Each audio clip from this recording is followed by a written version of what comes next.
Bom, gente, vamos fazer uma aulazinha sobre arquitetura de software, né? Então, para começar com a parte da arquitetura de software, a gente tem que pensar um pouco também no que é a arquitetura, né? A arquitetura é basicamente a ciência que envolve design, planejamento e construção em geral, né? O planejamento da construção de alguma coisa.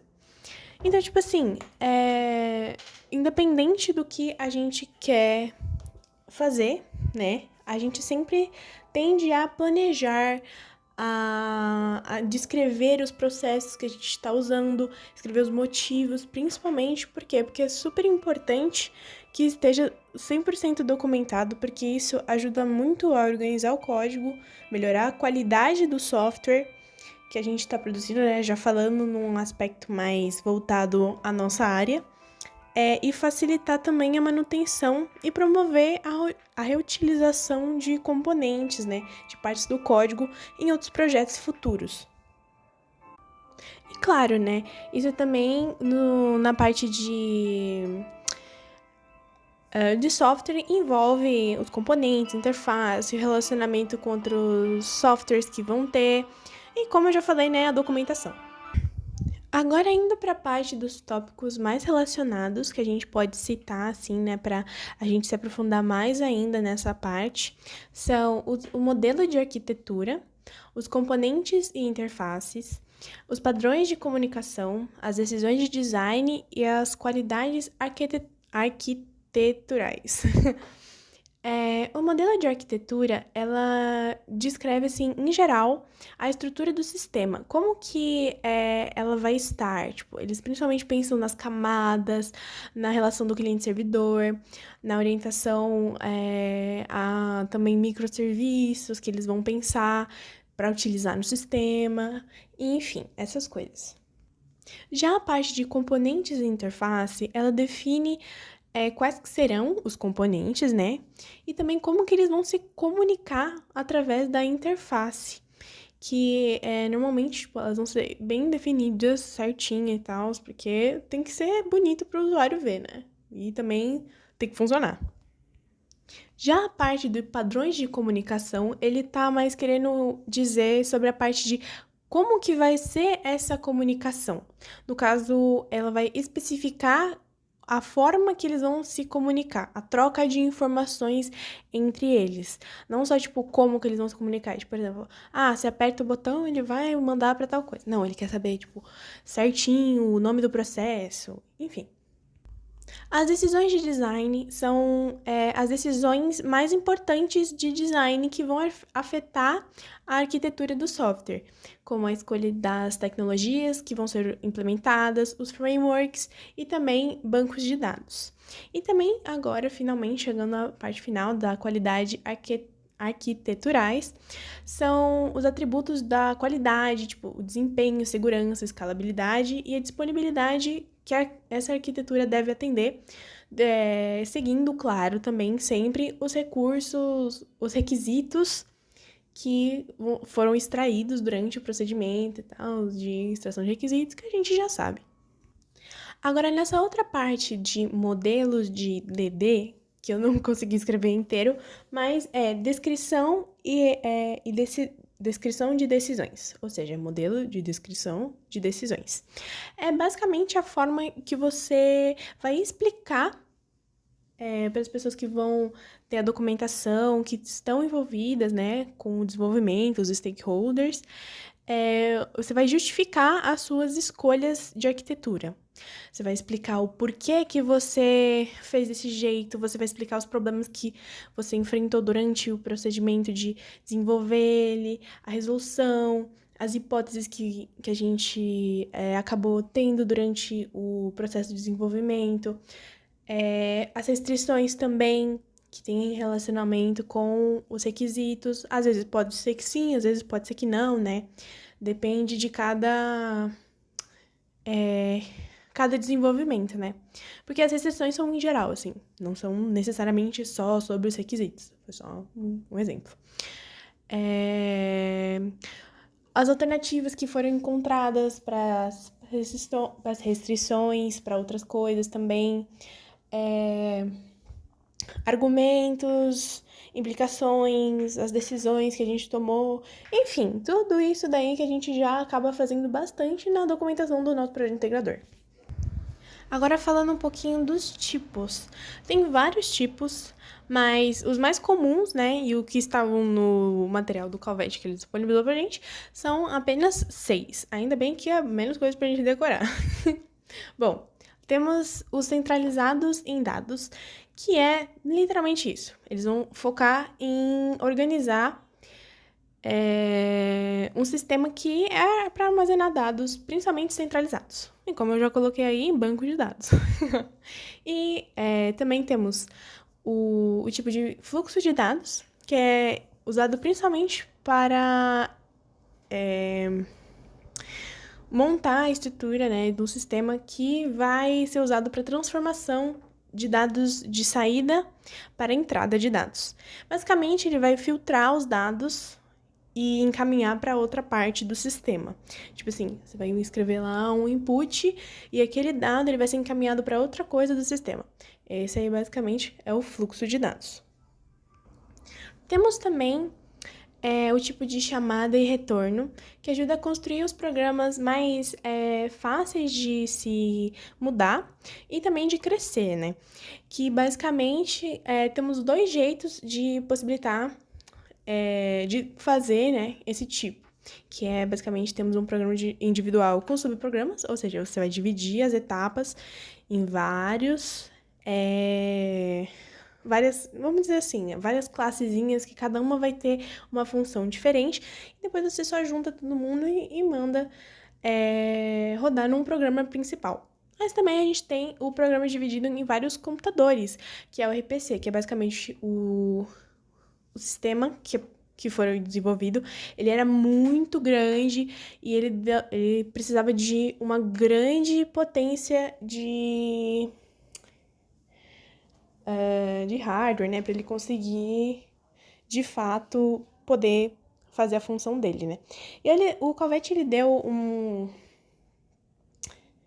exemplo durante a aula, que ele comentou que teve um desses softwares que a NASA ela desenvolveu, que era muito pesado. Então, eles tinham 2 alternativas.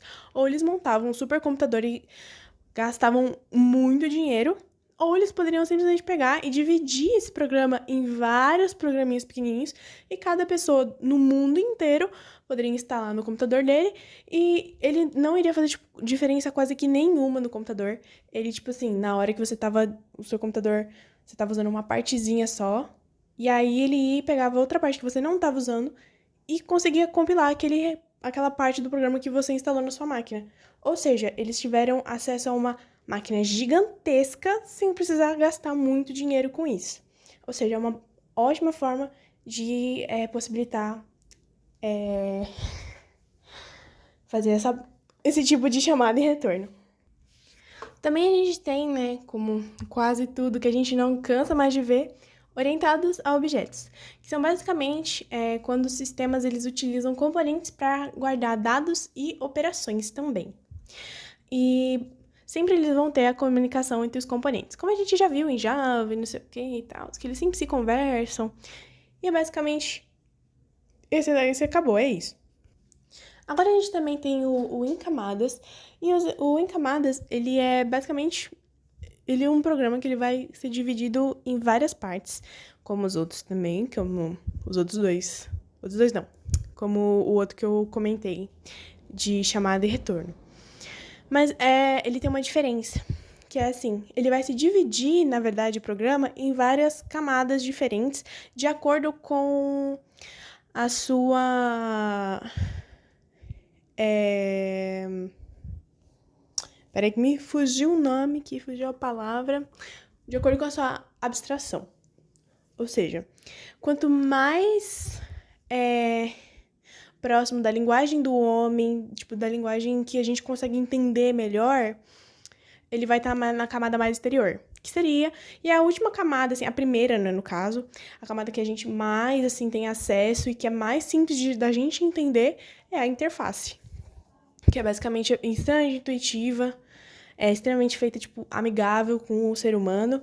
E quanto mais você vai abaixando nas camadas, quanto ele vai se aproximando mais e mais da linguagem de máquina, né? Que é zeros e uns e não sei o que e tal. Enfim, é basicamente isso. E também a gente tem a parte da infraestrutura, né?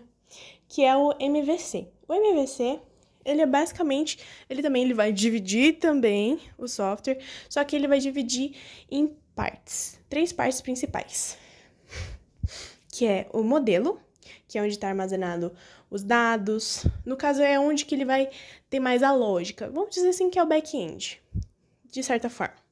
Ele vai conseguir entrar em contato com o banco de dados, ou ele pode mesmo armazenar os dados nele próprio. Ele também vai ter a lógica de toda a parte, assim, de trás, do que tá acontecendo, do que deixou de acontecer, o porquê. E aí, temos também o V, que é a visão. A visão fica mais claro, né? É a interface. Basicamente, não tem muito o que falar. Basicamente, você chega lá, aperta o botão, pô, interface. Esse aí é o que temos. E também temos o controlador, que é a comunicação entre o modelo e a visão. Só que é claro, né? Eles têm aquelas coisinhas que um pode se comunicar com o outro e não sei o que e tal. Mas assim, a comunicação mais essencial, a principal, sempre vai ser feita pelo controlador. Tipo, todas as coisas muito essenciais que demandam um certo cuidado maior vai ser feito pelo controlador. Só para dar um último fechamentozinho aqui nessa parte do MVC, eu trouxe aqui a imagenzinha que tá lá no PDF do Calvet, que é basicamente explicando aqui toda a parte da comunicação entre o MVC, né? E ali a gente consegue ver que, tipo, na realidade, o modelo ele só vai se comunicar com a visão para trazer dados. Ou seja, ele só vai mandar os dados. E a visão, ela só vai pedir atualização desses mesmos dados. Ela não vai conseguir pedir nada muito mais do que aquilo. Por isso que o controlador ele sempre vai ser muito mais eficaz para partes que sejam extremamente importantes. Que sejam, tipo, uma coisa muito grande, né? Tipo, ele precisa mostrar alguma coisa. Ele vai controlar tudo, ele vai saber o que tá acontecendo e ele que vai pedir, ele que vai mandar. Ele é o cérebro e ele precisa mandar em todo mundo. E é isso, gente. E agora, finalmente, a gente chega na última parte de organização e refinamento, que é a parte da gente pensar, né? Como que a gente pode fazer essa organização de processo de projeto de uma melhor forma. E é sempre importante a gente ter critérios para avaliação, né? Pra gente entender quais que são os parâmetros mínimos que você precisa ter para você saber que tá aceitável, tá bom. Tipo, talvez dê para melhorar, mas tipo, está num limite aceitável. De controle, ele basicamente é a verificação principalmente da lógica e dos componentes entre o sistema, para você entender como é que tá acontecendo, a lógica, se tá fazendo sentido, se tem como melhorar. Sempre você tem que pensar no sentido de sempre deixar o código mais leve, mais fácil de implementar, mais simples de entender também. E os dados, é claro que é a parte da verificação do comportamento desses dados, de como que eles são alterados ou não, e o fluxo deles também, né? Como que eles vão passar durante todo o sistema, e para onde eles vão, e para onde eles não vão. Enfim, é basicamente isso. E agora, para dar uma última recapitulada, assim, bem grandona, basicamente, então, a arquitetura de software é para a gente aprender como melhor a gente pode escolher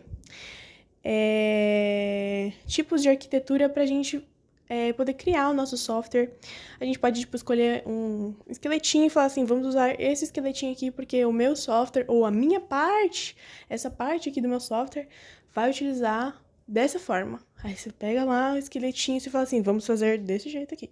Aí você vai, monta ele bonitinho, aí você manda lá e você termina de construir o seu Frankensteinzinho lá. E basicamente é por isso que a gente tem a arquitetura.